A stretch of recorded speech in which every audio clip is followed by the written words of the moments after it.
මේ දවස්වල වාගේ ප්‍රසිද්ධම සින්දුවේ අහන්න කැමතියි.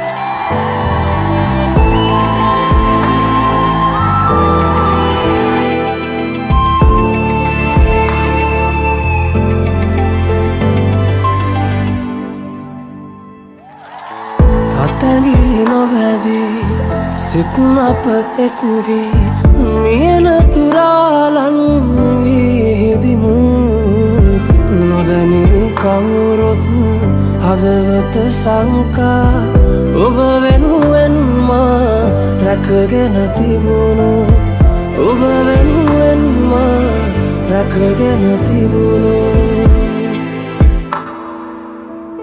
හිමි නැති සෙනෙහේ හදවත